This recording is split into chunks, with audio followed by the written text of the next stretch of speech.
week is how to care for the elderly and who should pay for it. As the election campaign hots up, we're looking at the issues that matter most to you. So what do the main parties offer in terms of care for our loved ones as they get older? Well, Labour want to introduce a comprehensive national care service. Everyone will get the care they need free of charge, whether it's in their own home or in a nursing home. It would be paid for by an increase in taxes. The Conservatives are advocating a one-off payment of £8,000 at the age of 65, which will guarantee free residential care. They'd also like to see an optional national care service where people will be offered private insurance to pay for the care they need.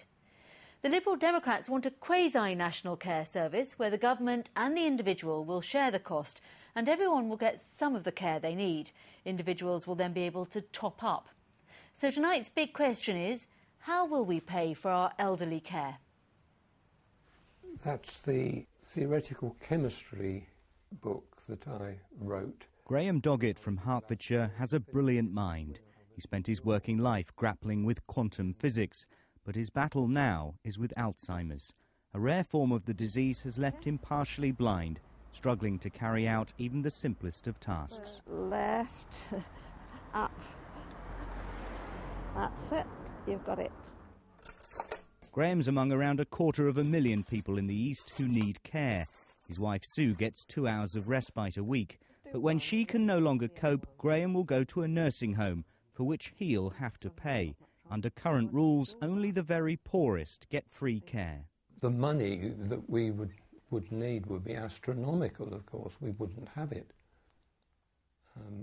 Because with this condition I have, I mean, you're not going to fall down and die just like that. And if I've spent all the money being cared for, what's she going to live on? You are with it 24 hours a day and you're seeing the person you've lived with for 50 years disintegrating in front of your eyes, basically. So you have the emotional, and then on top of that you have the financial, which is really the last straw. I mean, Graham's worked really hard all his life. I feel quite strongly that people who go out and drink and make themselves ill get free care in hospitals, which is their choice. Alzheimer's is not anybody's choice. Nobody would choose to have it. And we are penalised twice. First by having it, and second by having to pay for care. Politicians agree the system is unfair, penalising those who've saved all their lives, but they can't agree on a solution. I showed the party's plans to Graham and Sue. This is Labour's proposal. They want a comprehensive national care service. Everyone will get the care that they need free of charge, and also there's been speculation it may be funded by a death tax. That is probably a better idea than taking the money while one of the partners is alive, because it can make them be short of money.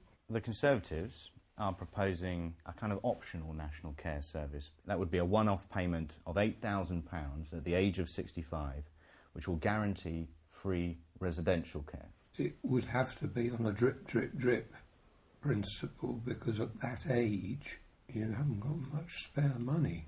The Liberal Democrats are proposing a kind of quasi-national care service. The government and the individual will share the cost.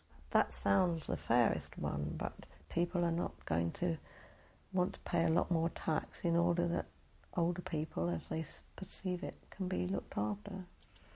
It's organisations like the Alzheimer's Society who fight on behalf of people like Graham and Sue. And they say this issue is just too important for politicians to squabble over during an election campaign. They want cross-party agreement and a national care service that will last not for 1 or 2 parliaments, but for generations.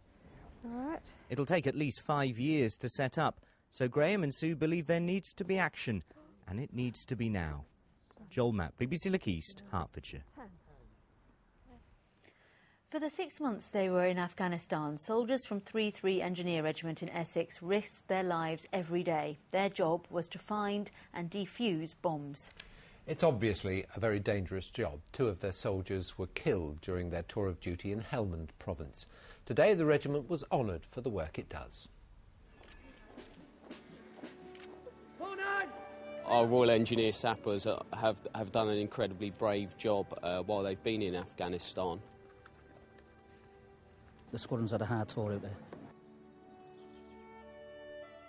Carver Barracks near Saffron Walden. The soldiers from 4-9 Squadron receive their campaign medals. One soldier who lost a leg and an arm in Afghanistan stands to receive his medal. This is a proud day for the soldiers and their families. Gareth Kehoe is one of the men who searched for IEDs, improvised explosive devices. He found 18 of them. Basically, because you've got a bit more training than the average bloke, you find those devices which other people may not have found them. So you'd like to think you saved a couple of lives, a couple of pairs of legs, basically. You watch the news and what's going on. You know, we've got a fair idea of what he's been doing. And like you said, the squadron's had a hard tour out there. How have you coped, Mum, while he's been out? Glad he's back. It's been a long time. Two of Gareth's colleagues, Corporal Lauren Moulton-Thomas and Sapper David Watson, were both killed by IEDs. The courage displayed by a lot of the young men and women out there has been absolutely remarkable. And when the thing goes bleak, what then? Oh, then you just go into your confirmation. You get down on your belt buckle and have a look into the ground of what you got. And sometimes you get an IED, basically, yeah. Is it utterly terrifying? No, it's, at the end of the day, it's your job role. It's what you're meant to do. You're trained how to do it. So, just like going to work, really. Going to work? No, most of us go to work.